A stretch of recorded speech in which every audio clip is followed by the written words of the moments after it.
Welcome to The Explainer. Today we're tackling one of the toughest problems in global economics, state fragility, all based on a new report from the International Monetary Fund. So let's just start with the scale of this problem, right? Right now, there are 38 economies, home to literally hundreds of millions of people that are caught in what experts call a fragility trap. And as you can see, while many are in sub-Saharan Africa, this is a truly global challenge with affected states all across the Middle East, Asia, and the Americas. Okay, but what are we actually talking about when we say state fragility? It's easy to just think poverty, but it's so much deeper than that. It's when the very core functions of a government just break down. It can't provide security, can't deliver basics like healthcare, and in the end, it loses the trust of its own people. And that creates a devastating cycle of instability. All right, here's our game plan for today. We're going to break down this fragility trap, look at the hard data on just how much it costs these economies, understand why global shocks hit them so much harder, dig into why their financial toolkits are basically empty, and finally, explore the IMF's proposed path to break the cycle. First up, let's really unpack this core problem, the fragility trap. You have to understand it's not a single event, it's a self-perpetuating, vicious cycle. Think of it like a domino effect that just keeps looping back on itself. It starts with weak governance and conflict, which, of course, absolutely cripples the economy. A crippled economy means there's no money to invest in building stronger institutions or providing better services. This failure then fuels social tension, raising the risk of even more conflict. So when a shock inevitably hits, the state is totally unable to cope, which just deepens the crisis. And then the cycle starts all over again. It's incredibly difficult to escape. So this isn't just some abstract theory. The cost of this trap is devastating, and we can actually measure it. The data here tells a really grim story of economic divergence.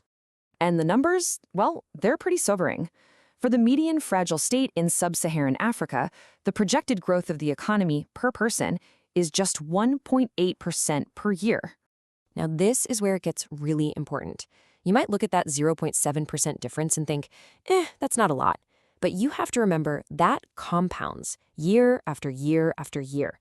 It means these countries aren't just standing still. They're actively, consistently falling further and further behind their neighbors.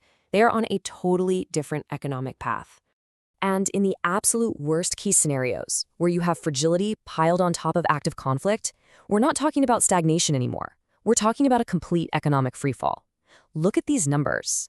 Countries like Syria, Sudan, and Yemen have seen their economies shrink by a staggering 30 to 60%. All right, so it's bad enough that these states grow slower, but there's another huge piece to this puzzle.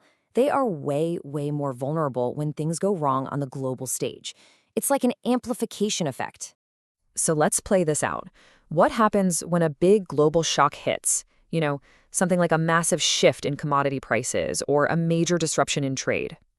Well, for a healthy economy, a shock is like a punch you can roll with. There's a dip, sure, but you can bounce back. But for a fragile state, that same punch is a knockout blow.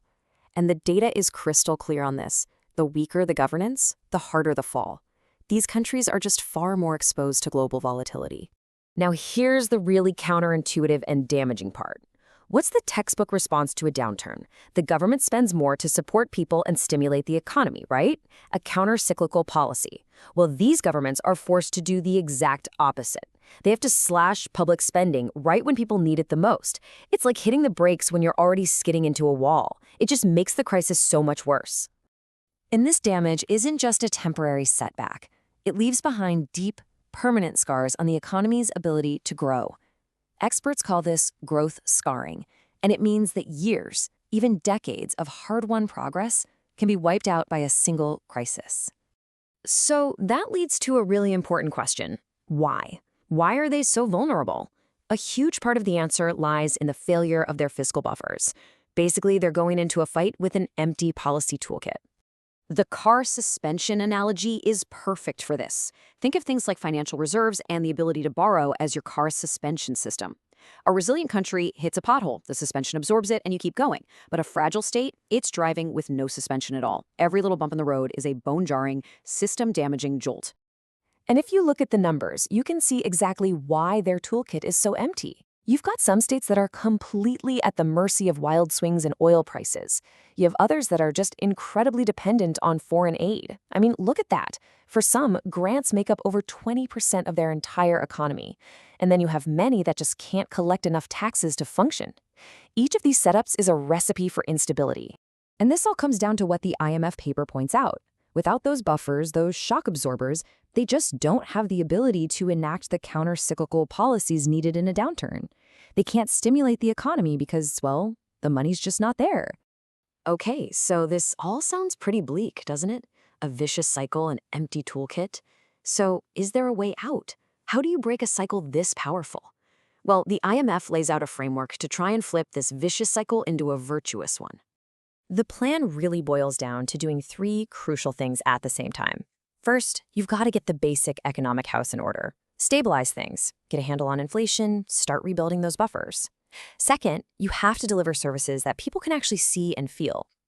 Basic security, healthcare, education. This is how you start rebuilding trust. And third, you have to create an environment where the private sector feels safe enough to actually invest and create jobs. And this is the key. The idea is to ignite a positive feedback loop. When the government starts delivering real public goods, people start trusting it more. That trust gives leaders the political space to make tougher, better long-term decisions. Those policies lead to growth, which reinforces stability, and then provide more resources to deliver even better services. See how that works? It builds on itself, creating real momentum. And the payoff for getting this right isn't just theoretical. It's massive, and you can measure it. Better governance means less risk, less economic volatility, and much stronger long-term growth. And get this. Some research has shown that if you could just cut the homicide rate in half in parts of Latin America, you could boost the local economy by an average of 30%. That is an incredible return on an investment in basic human security. And that really brings us to the final, critical question here. The plan on paper, stabilize, deliver, and enable, it makes perfect sense. But can good economic policy on its own really be enough to break a cycle that's so deeply tangled up in decades, sometimes centuries, of conflict, politics, and history? That, right there, remains one of the greatest and most urgent challenges of our time.